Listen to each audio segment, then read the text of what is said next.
Well, the next special guest is Nick Dal Santo, who was a 300-game player, 260 of those with the Saints, was a part of that, the crop that came through in the early 2000s. Had a very interesting start to his career, but certainly settled into AFL level very, very quickly, and a favourite son, and has launched a very good media career post his playing days. Dal, thanks for jumping on. Great to have you on this time. Thanks for finally being able to catch up. It's been quite a while and very interrupted last year with everything going on in the world, but it's nice to be able to sit here on the cusp of another season. So very exciting times. Politics at play as well. But I wanted to touch on the start of your career. Before we get onto the background, I think it's been underrated. I guess the first 2 games of your career couldn't have been more unusual. So your debut, to the best of my knowledge, was a blowout against Geelong at Kardinia Park. You kicked a ripper of a goal in the last quarter. So an ugly start. But then your second game was memorable in a bizarre sense, the draw against Sydney. You had a very good day yourself. And I guess on retrospect, that was a bit of a launching pad for the Saints. There was yourself and Milne and Rewalt and Baker and Maguire. But I can't imagine too many players would have had a more unusual start across their first 2 games. Yeah, it's this is almost like a walk down memory lane. So we're bringing back some good memories and maybe some emotional memories as well. But yeah, so that was round 4. So my first game was round 4, 2002. I got drafted the end of 2001, so in December, I believe that it was. So I've been at the club for only a few months. And from memory, we had a heap of injuries. And I can't remember exactly how many it was, but it was something like there was 26 to pick from or around that number. So I was really fortunate to get a game early on. I think I'd played 1 or 2 VFL games. And I remember one of them was in Bendigo at the QEO. And I grew up in Bendigo, so that was a nice sort of comfortable start to senior football because I hadn't played a great deal of any form of senior football, even in the country. I'd only played, I think, 5 or 6 games of senior footy. So it was a quick step up in regards to the body size and the speed and all those things we hear about. So I played that first game, you're right, against the Cats down there at, I don't even know what it was called at the time, at the Kangaroos, we'll call it, in 2002.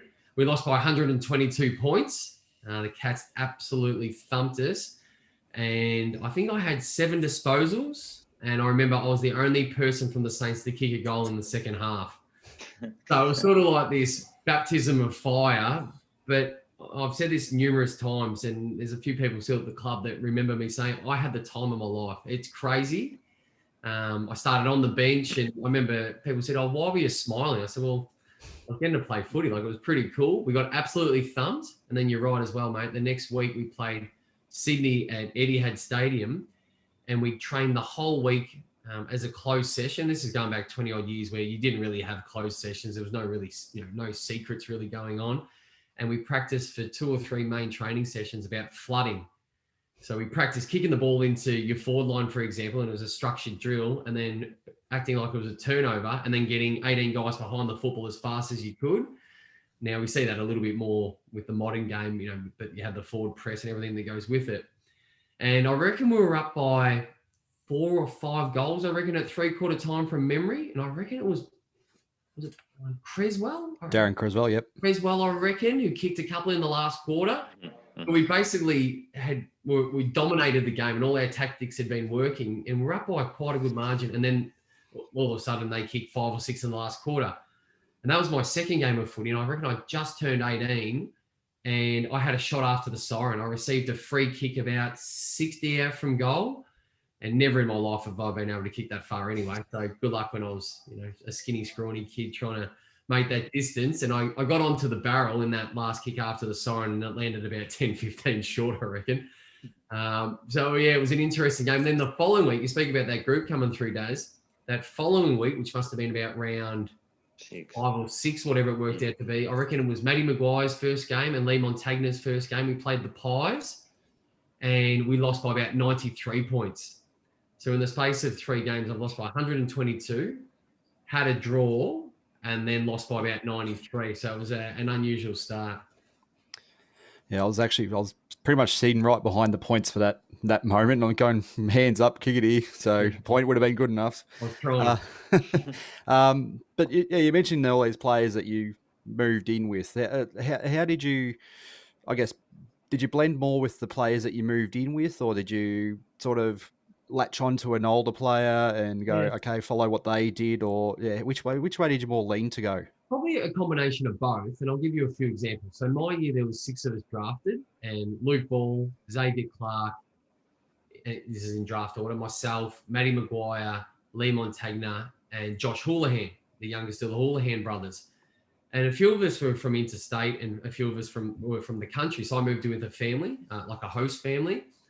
But it was also a different time, and I still speak to some current players, and it's just a different dynamic now. But in regards to that young group, we spent every minute of every day together for pretty much 12 years in the end, like pretty much our whole footy careers, that we trained together during the day, and the training structure was a little bit different to what it is now, but we could have 1 or 2 hours off for lunch where we'd go sit down and have lunch all together. And it was more than just the 6 of us. It'd be 15 to 20, go back and do your afternoon session at the football club. But because we're all sort of in Melbourne or at our home for the first time, we'd go for dinner, we'd go to the movies, we'd go to someone's house. It was rarely just stay at home and not that we weren't resting, but it was never just stay at home and chill out. It was sort of, let's always do something together. And you instantly get along with guys. You know, Matty Maguire's from Geelong, ripping fella. Joshua Houlihan was from the country, great kid. Joey Montagna was living at home. Luke Ball was in year 12. So there's a few, and Xavier Clark's from Darwin. So we sort of had all these dynamics, but within that, we also had Rewald and Kaczynski, who were the draft before us, who were living together at the time. So you sort of also had these other group of guys. Lenny Hayes was only 3 or 4 years older than us. Stephen Baker was living like an 18-year-old anyway, so we were drawn to him. Milne Still does. Yeah, I mean, Bakes is who he is, and Milne's the life of the party. So all of a sudden, you tend to spend all your time with the guys. But there's also a significant change. This is through Grant Thomas, who needs a lot of credit in regards to the way that, you know, he did a lot of things right. But one thing that he sort of took away, or he definitely took away, was like a pecking order. There was no hierarchy. Robert Harvey, Nathan Burke, Stuart Lowe, even Aaron Hamill, who was a bit younger, Fraser Garrick, as good as they were so receptive to the need for young guys to come through. That was my take on it. And all the hierarchy that had probably been there in the past was just gone. And it had to go. If we were going to be any good, it had to go. So we sort of walked in, not with a swagger, but with no intimidation, feeling like you have to sort of wait your turn, or let's just see how training goes. It's sort of just get thrown in the deep end, and, you know, you've got to find a way to swim. A little bit earlier than that, what was the draft process like for you? Because obviously now, you know, I think we all know that process has changed for kids coming through year 12 and TAC Cup and that stuff is different now to what it was 20 or 25 years ago. But you were drafted with one of the picks that the club got for trading Barry Hall. Yeah. And obviously there are a couple of handy guys picked in the first couple of picks that everyone knows about. But did you speak to the club beforehand? What was that process like for you? Yeah, well, the other part of that is a lot of kids get scholarships these days. So a lot of them are being based out of Melbourne at some of the most prestigious schools, you know, in Victoria, in the country. No one knocked on my door. I went to a public high school. Maybe I was no good as a kid. I went to a public high school in Bendigo and knew nothing about the private school system. And clearly there was not the same attention to what they have now. Like a young guy coming through, and you look at last year with Jamara Ugelhagen, and we all know his name, you know, a lot about him growing up. And, you know, you go back through all the drafts, everyone's very well known. That just wasn't the case. And a quick example, I knew of a guy called Chris Judd, who was my year. We know who he is now. I knew he was a guy that lived near the ocean because he played for Sandringham Dragons, and he had sore shoulders. And I honestly had no more knowledge about the great Chris Judd than that when I was coming through. So I was drafted at 17. He was 18, but I'm tucked away out there in Bendigo, and we played in the grand final, my TAC Cup final year. But we just had no interaction, obviously no social media. So I did the draft. So I made the under-17 Australian team, which sort of, you know, gives you some sort of perspective that you're going okay, but still trying to find your place, and with no sort of indication along the way. No one ever said to me I was going to be a first-round draft pick. No one ever said that to me. And I remember, so I did the draft combine or draft camp. It was in Canberra. I met with 17 clubs, and the only club I didn't meet with was Essendon, and I was an Essendon supporter growing up. Now, they had pick 18. They had pick 18 that year. So in hindsight, I don't know if they felt like maybe I wasn't going to get there, but I never knew that. I just remember thinking the only club I haven't met with is the club that I was barracking for at the time. And then met Johnny Beveridge a few times. He drove to Bendigo at least once to meet my family, and still to this day messages me every now and then, and still remembers my mum and dad's name. And I've got 2 younger sisters. He's just got this incredible ability to connect with people. And I remember he was one of probably 6 to 8 clubs, I reckon, that came to Bendigo. And you instantly get that feeling that, well, if it is St Kilda, I didn't know a great deal about the Saints. If it is St Kilda, life's going to be okay. You're in a good place. There's good people there. But that was basically it. I'd agreed. I met with a few managers leading into the draft, and I said to them, if I do get drafted, and I ultimately had to pick one, I said, I'll go with you, and I had to say no to the others. But it's not like I locked in a manager before the draft saying, hey, when my name gets read out, we're on. It was sort of like, well, if I do, let's sign something off after that. Obviously, the club developed pretty quickly under Grant Thomas. So, like, they won 11 games in 2003 and then played back-to-back prelims in 04-05. Dominant at the start of 04, dominant at the end of 05. Do you look at one of those in particular as more of a missed opportunity? I mean, 04 on paper looks like a better year, but you get the feeling that 05 was tracking the right way. Yeah. I mean, I was 20 years old in 04, and I mean, we talk about that prelim, for example, we had every chance to win that prelim against Port Adelaide over there. I remember there was the Brinkawera missed kick off the ground or something real late. Fraser Garrick obviously kicks his 100th goal at the start of that game or early on the game and changed the momentum a little bit. I think Aaron Hamill got injured from memory that year as well, so we missed him for a substantial amount of time. And I'll keep referencing Aaron Hamill for the impact that he had on us as a young group. Like, his standards, you speak about forward pressure and chasing and all that sort of stuff. He invented that in my mind. Like, not many people were doing that, 20 years ago. He based his game on pressure, and it just set an amazing example for everybody else at our club, uncompromising. And I think someone like Nick Rewatts benefited from him more than almost anybody else. He just became the way that Rui trained and lived. 05 was a missed opportunity. I probably remember that one a little bit clearer. Maybe I was a year older and understood the game a little bit more. But I remember we're up by maybe 3 goals at three-quarter time against the Sydney Swans at the MCG. I reckon Snyder kicked a couple in the last quarter, and I think they beat us comfortably, maybe 3 goals in the end. That was a missed opportunity. I remember thinking about that one sort of almost in hindsight, or talking about 09 and 10, that I think if we had at least experienced a grand final in, say, 05 or 04, would we be better for it? Well, there's no guarantee, but I think it would have been something for us to sort of say, well, we've experienced grand final week. We know what the grand final day was like. And coming so close for 2 years in a row, it might have made a difference, but it may not have as well. Sorry, you go, H. Oh, my opinion. Sorry. I was going to give the comparison between those two teams. You sort of go back and look back at those areas and go, okay, look, it was kind of the same team, but you think of the few players who were brought in after, say, as you just mentioned, Schneider. The two teams, you compare them next to each other. If you were to go back and say, okay, I'd go back and have another crack with that side, or go back and have another crack with that side, which one would you sort of go, yep, that's the one that we go, let's have another go with that team? It was like a better dynamic or a better structure, or which one's the one that you preferred? 09 was, I think, our best team. It just clicked. I feel like we had everything that we sort of needed balance-wise, and I still reference this today when we're talking about certain clubs. You've sort of got all the pieces to the puzzle. You've got the inside ball winners, you've got the outside users, you've got a 4-line and a defence, and it all just works systematically. I thought 09 was our best team, and I know technically we probably came a little bit closer in 10, which we can talk about later on as well if you want, but I thought that was our best year as a team. Everything worked. We brought in that forward press, which we've been training all day, every day for the whole summer. And then instantly round 1, I think we played Sydney Swans first up at Etihad Stadium 2009. And I reckon then we played the Western Bulldogs in round 2. Don't quote me, but I think it was round 2. And I remember for one of the very few times I could honestly say I could look at the opposition's face when they were trying to get the ball out of our forward line and we had our press on. and you could just see they didn't know what to do, that they'd never faced anything like we were putting on them. So I thought 09 was our best year and our best team.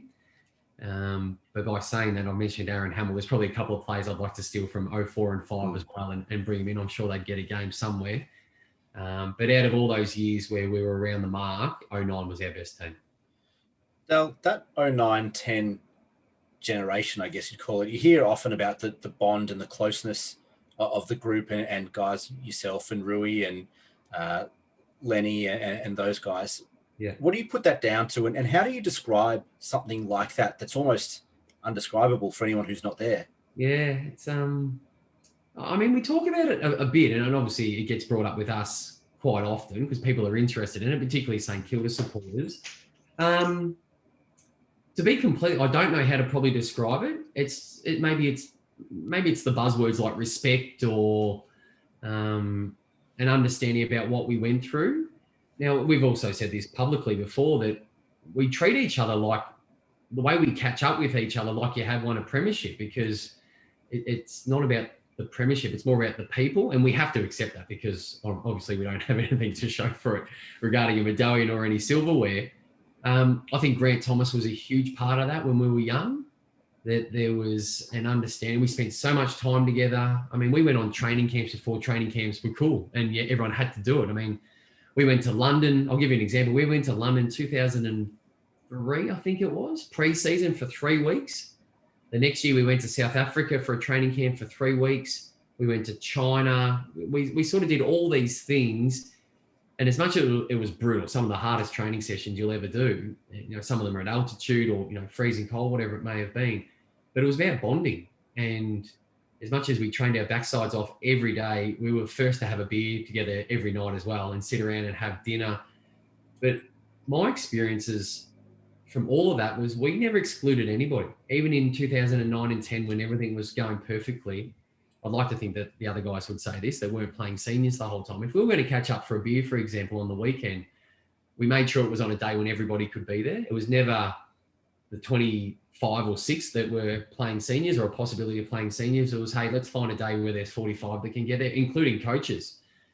So there was never this, in my opinion, and once again, I'm hoping that I'm not wrong, there was never any separation with this. It was, you want to come for lunch? That was sort of open to anybody that wanted to come get a feed. You want to come for dinner? And it wasn't unusual to get 20, 25 guys that would do that. So it was just easy. I can't remember ever being difficult or anyone ever, not wanting to spend time with almost anybody at the club. And clearly on top of that is the guys that you did a lot of work with, being the senior players. And but you got an appreciation of what they've done. You hope that they've got the same of you. And we catch up at least once a year, sort of formally. We try and catch up at least once a year. Last year we didn't, for obvious reasons. And we'll get 25, 30 people there, including some coaches, some staff members. And it's sort of like the old days. You sit down and have some beers and have a lunch. And I don't know, we don't have anything to necessarily celebrate. It's just, we just appreciate each other and just enjoy each other's company. It's always been like that. Has that helped you make peace with that in a sense? Are there moments where that's challenged, where you think, based on all of that, the closeness, the performance, the effort, how good we were, that there's a small part of you that thinks, well why didn't that occur? Or has that been enough to sort of, as you say, I think Rewalt's often said, when the head hits the pillow at night, that you gave everything you could and that's enough? Or are there moments that do drift back?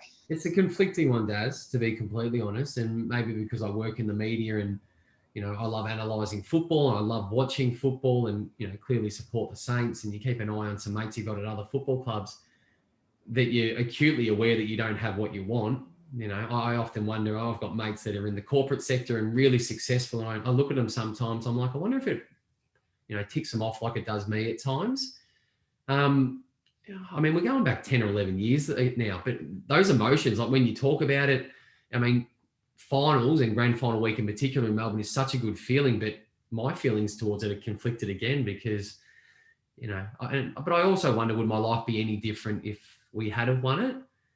I think I'd feel more complete. I think that's my honest answer, that I know that I'll never get it, but there's a piece of that part of my life that's gone that I'll never be able to get back. That, I played for 15 years and all I wanted was one. You've got guys that have got 4 and 3 and 2. I was like, I just wanted 1. I'm like, is that too much to ask for at times? But by saying that, I do agree with Rui though. Like, we could not have done much more. It just didn't go our way. We just didn't execute what we had to do on, 3 occasions, but 2 in particular being, the first of 09 and 10 grannies.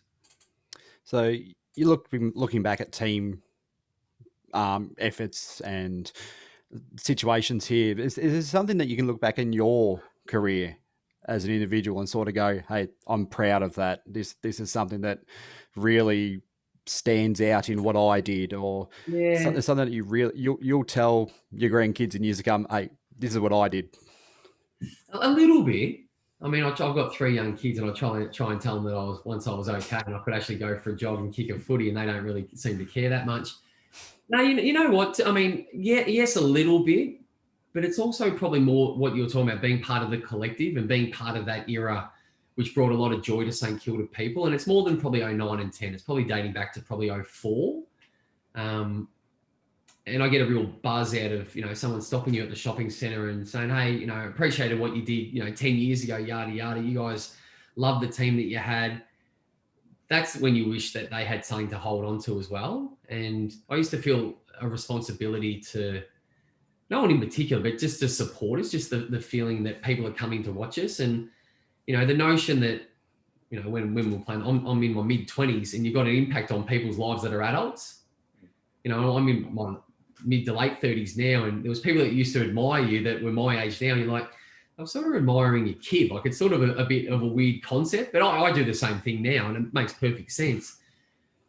But when they have those conversations or bring up, some individual stuff that you did, you go, yeah, it's really nice. I just wish that you could have enjoyed a premiership with us, and actually been able to look back on a time and say, hey, it was a great 10-year period and we got something out of it.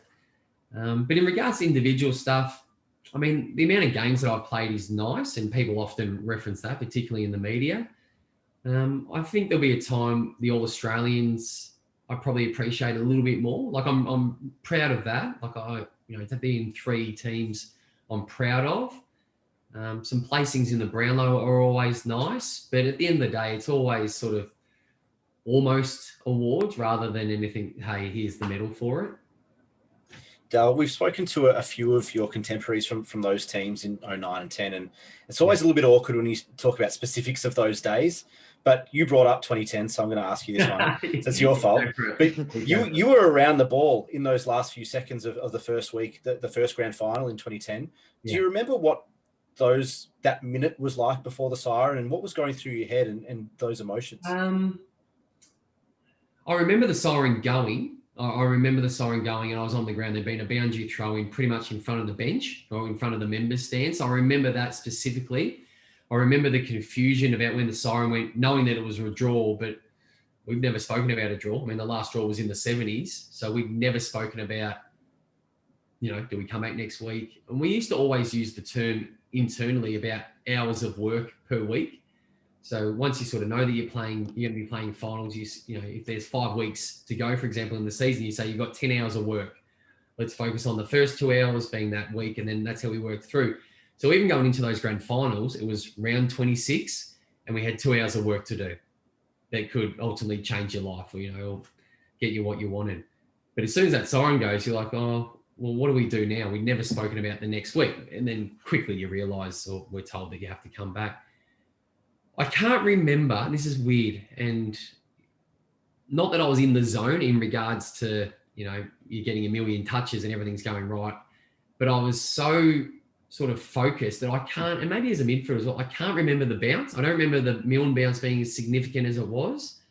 You go back to 2009, I can't remember the Matty Scarlett toe poke. Like, clearly I'm probably watching it, but because you're probably thinking of everything, I don't remember the significance of those moments. But nothing specifically clear. I remember the ball would have gone through after the Milne bounce, for example, and then you're thinking, get in position, find a man. It was obviously a quick kick in from Lenny, so don't have a time to set up a zone. So what's your responsibility? And then I remember thinking that boundary throw, and the only bit that I remember thinking, this has got to be perfect. We've got to get through here. And I can't remember exactly where that ball was tapped.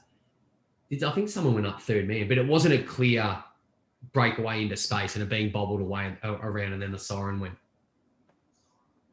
It's funny that you say that, even from a fan's point of view. Like, obviously, having seen the Goddard mark since, you appreciate it for what it is. But I remember at the ground not appreciating it for that, because it was almost a case of scores a level, we need a mark, we've got a mark, we'll score. It wasn't anything other than that. It was just, this had to happen, it happened, okay, what happens next? And well, I remember sort of relate a little bit. I'm with you on the Goddard mark. I remember it happening. I don't remember it being a spectacular grab. And I remember jogging back to the centre circle after he kicked it and organising our centre square structure. That's how quickly it was sort of out of your mind, and never going, well, that's one of the greatest marks in finals history and that might get us the win, and all the sort of scenarios that play out after it. I remember going back to the centre square and trying to minimise the risk of the opposition, and then trying to think, how can we get this footy out of the centre square? Now, obviously you had 11, 12 and 13. I think clearly if you win a premiership, that becomes very different in the aftermath. I think everyone would agree that life would be different, for the club. It would probably be different for yourself and Goddard and McAvoy and all of these other people. Yeah. Can you sort of take us through, in your minds, the struggle, if you will, after that, the last year of Ross, and then the Scott Waters era that would be your last before going to North? Yeah, so 10 was harder than 9 the whole year. Like 9 wasn't smooth in regards to just rock up and get it done. Like, we were diligent, preparing, we didn't socialise like we probably should have. Like, we weren't having a party on the weekends after winning, games of footy. We were pretty locked in to almost a feeling of don't want anyone to catch us, because things were going, really well. We win 19 in a row. 10 was a lot harder. I remember the year not being as easy as what 9 was, even in regards to the win-loss.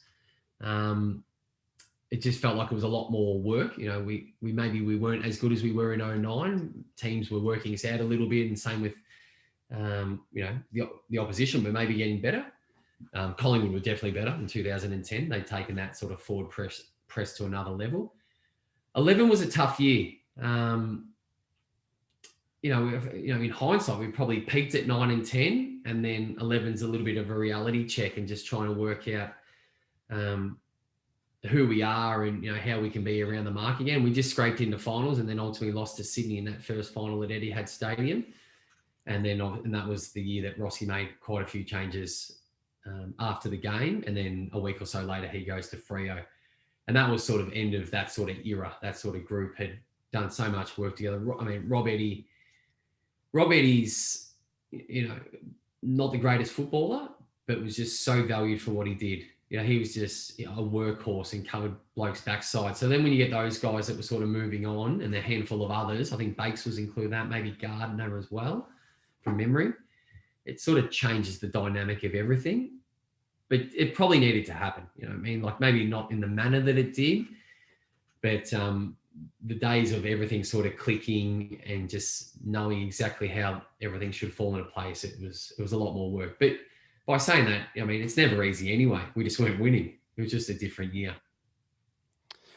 Now, I was just going to go back another year to 09. You talk about 09 being a little bit easier and that sort of thing, but round 14, going in against Geelong, the game comes up on Fox Footy quite often, as you probably know. Yeah. How was that day? Being there as a fan, you just sort of go, you've never felt this place like this before. Yeah. It was just buzzing. We got out to an absolute flyer. Geelong came back.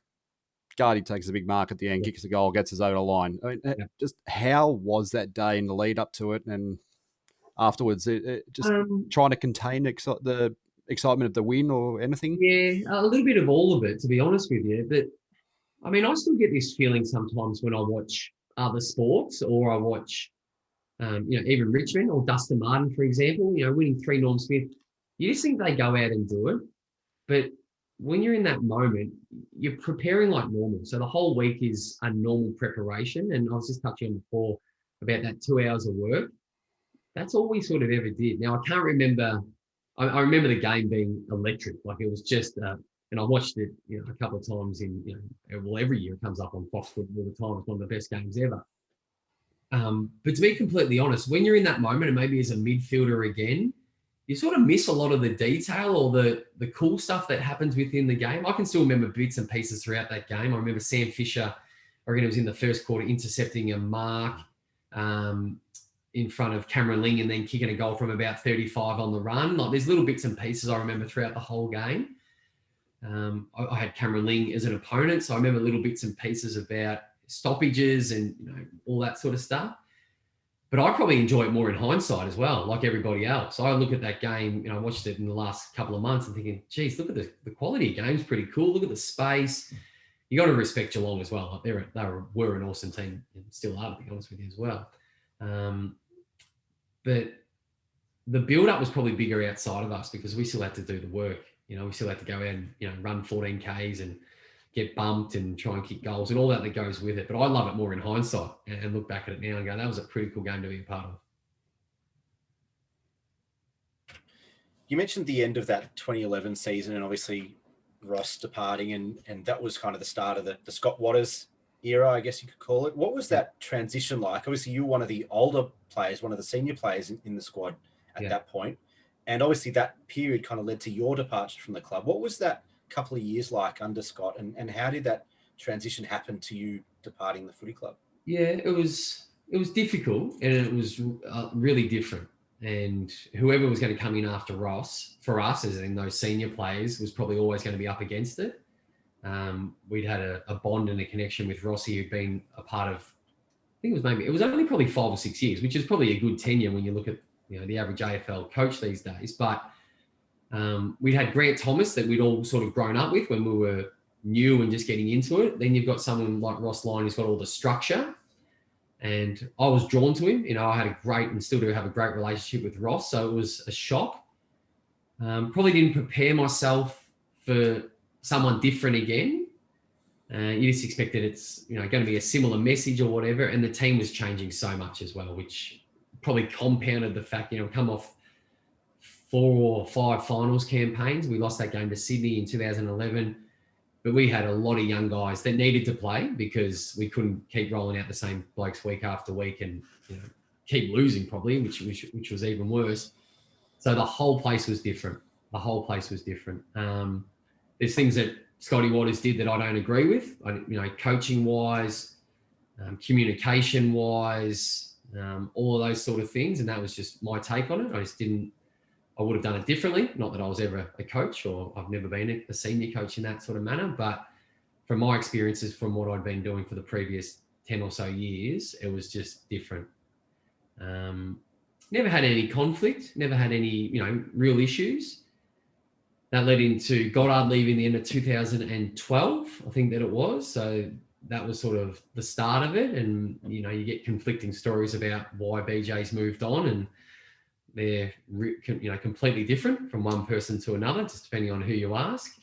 And then 2013 was my last year as well. So that was that final game against Rossi, coincidentally against Freo, where we had that celebration game where Rossi brought over an under-18 team and we thumped them at Etihad Stadium. It was Jason Blake, Cozzy and Milne's last game. And as I walked off the ground, I just had a feeling that it might be my last game as well. I still had a year left on a contract and I just felt like they were trying to make some moves behind the scenes and just trying to change it up a little bit. And I had a tiny bit of value on the market. So they were trying to get something in return, which I also understand. I've seen a lot of mates come and go over the years and it just happened to be my turn that was in the best thing for the football club. And I ultimately agreed to it. I didn't raise it. It wasn't my suggestion to say, hey, how about I change football clubs? But when it was sort of bubbling away and you're getting, information about possible trades and all that sort of stuff, then we agreed to it. And to be honest, I never thought I'd leave the Saints. But then by saying that, my 3 years at the Kangaroos, I absolutely loved as well. So it's all worked out okay. Yeah, I think on that, there are players that leave clubs with ill feeling. I don't think you were one of those. I think the majority of Saints fans kind of understood that, where you were at, where the club was at, and you didn't leave with any ill feelings. And obviously nearly won a flag at North as well with a couple of prelim runs there in 14 and 15. That the last one from me, did you always feel you'd gravitate back to St Kilda? Obviously, you'd still have guys at North that you played footy with, like Goldstein and Tarrant and these sorts of players. And do you think maybe more when they're gone and the immediate mates aren't there anymore, that it was always going to be the case that you'd gravitate back? I probably wasn't. Probably is the answer. I didn't know I'd be back working at the footy club. So I'm the head coach of the Saints Academy. So the young boys that are coming through and girls. So it's nice to have an affiliation, which probably gives you more of a bond and relationship to, my first 12 years of my career. So I loved my time at the Kangaroos. A great group of guys. Loved Brad Scott as a coach. A few of the guys I still keep in touch with. It's good to probably in hindsight, it's good to see a different way as well. You get caught up in your little bubble and you think you're the only one training hard, and you don't know how everybody else goes about it. But I love my time with the Kangaroos. Good group of guys, really embracive. Had a couple of really good training camps with them, and all the things that I'd sort of experienced at the Saints as well. The only difference is I hadn't grown up with them. I think I was 30 when I went there. Had our first child halfway through that first year, or maybe towards the back end of that first year. Don't quote me, I'm trying to get my years right here. But I've just touched on how earlier on, how early days at the Saints, we did everything together. The Kangaroo boys did, but they were the younger guys. So I was finishing training and I trained as hard as I could. I did everything I could to prepare and to help and, being part of the leadership group and all those sort of things. But sort of when footy was finished, I had responsibilities at home, which I hadn't had at the Saints. So it was sort of a completely different dynamic. And I think deep down, it's a fact, my best mates are always St Kilda guys. And still to this day, and you speak about that bond, I knew that I'd be drawn back to that. And then had a really good relationship and still do with Amit Baines, who's now at the Western Bulldogs. So he was at the Saints for a few years where we crossed over, and I always had a great relationship with him. And then when I finished up at the Kangaroos, he gave me a call and said, hey, there's this new thing coming into the AFL called the Academy System, Next Generation. Do you want to be involved? So we caught up for a coffee, and that's sort of how I got straight back into St Kilda off the back of finishing up at the Kangaroos. I was going to ask you, as most people know, you're more in the media at the moment and on the TV, radio, everything. When you were getting to the point of finishing up, was there the thought in one side of the head, might look towards coaching, the other side going, no, media looks all right? Yeah. Is there a way that you were sort of leaning to at any point first? I still have moments of that probably now. Like I love what I do with the Saints boys. I've also done some stuff with the AFL Academy, so the under-17 Australian team. And it's that sense of connection. You belong to something. You wear all the apparel, but you can't see it or feel it. You can't always see it or touch it. It's a feeling that you have. And football clubs are rare in that sense. They just have a feeling of belonging and a purpose. So I have that moment every now and then, even when I'm coaching these young guys, thinking, geez, I'd love to do this every day. I'd love to see these kids, from 9 to 5 and they're still at school, so I'm not allowed to do that. We're still after hours. But you talk about getting involved with, the men's program, for example. I think I would love it, absolutely love it. I feel like I could help or give, something, and I probably need to be a little bit more educated and probably take more, learn more about the game. But by saying that, I love what I do in the media as well. So it's, I feel like I've got a nice little balance at the moment of, I love analysing the game. I love watching the game. I love being on the boundary, when you get to watch a game up close. I love commentating from the box and having a great perspective of the ground. And then I also like just having a toe in the water with the Saints, just to be a part of that and try and help these young guys coming through. So the balance at the moment, I've got 3 young kids as well. So it's at the moment, I'm just happy with what I'm currently doing. Just love the lifestyle that it gives. But by saying that, I'd never rule out coaching, because as soon as you get in, whatever club, doesn't have to be footy, whatever club you get involved in, it's infectious. You just want to, there's no 9 to 5. It's just whatever it is, whatever you need, I'm here for you. And that's what it was like as a player. And I reckon that's what it's like as a coach as well. You mentioned that first game kind of being down by 100 points and being on the bench and having a big smile on your face. And I think you played your entire career a bit like that. You always seem to play with a smile on your face and look like you're having fun. And I think as fans, we always thought that you played footy the right way and that you always enjoyed playing footy. But over your 15 years, there are obviously some well-publicised down moments in that period. Was there any moment, either on the field or off the field, that you just went, shit, I don't want to do this anymore? Like, this is too much? Not that I ever wanted to quit. Absolutely not. Definitely had moments and got dropped in 2008, which was one of the, the down times. it was almost before I got dropped, because once I got dropped, I actually felt like I came back. You know, I'm not saying it was the catalyst for us to turn around as a team, but it was a little bit of a reality check for me. But I'd been playing some poor footy leading into that 2008. That was about mid-year 2008, and we've been playing poor as a team. So was it warranted? Maybe, probably. You know, yes. I've often joked it's the only mistake Ross Lyons ever made was dropping me and ruining everything else he's done was pretty good. No, I never thought about quitting. Absolutely not. And even down to the last moment where North Melbourne basically delisted me and said there's no spot for you next year. If Brad Scott had said to me, you know, there's a 12-month contract, absolutely I would have taken it. There was definitely times where I felt like, oh, maybe I'm just not that good. You know, maybe, you know, the years that I've had that were good and all Australian years, not that they were a fluke, but maybe I can't replicate that again. But then you also have those moments like if I do the work, if I dig in and show some resilience and the feedback that I've been getting, you know, people care about me and people in the footy club think that I've got some value for them, you sort of just get back to work. You know, I never thought ever about walking away or retiring.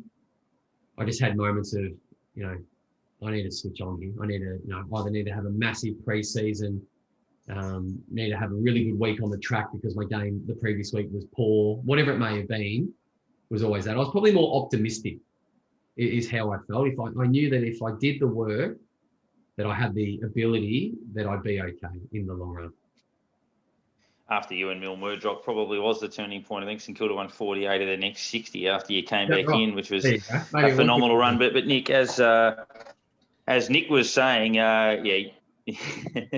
you're one of the great players to watch. I think you're always compared to sort of the Mark Waugh of football, which is always a compliment. It's been great having you on. It was fantastic watching you play, and it's been really enjoyable watching the media journey. So thanks very much for stopping by. I appreciate you having me, guys. It's nice to hear from loyal, long-serving Saints supporters. So I appreciate the chat. Hopefully there was just a little bit of insight, but it's actually nice for me to go a little walk down memory lane and bring up some of those emotions again. It's good to be a part of it. Thanks for your time too.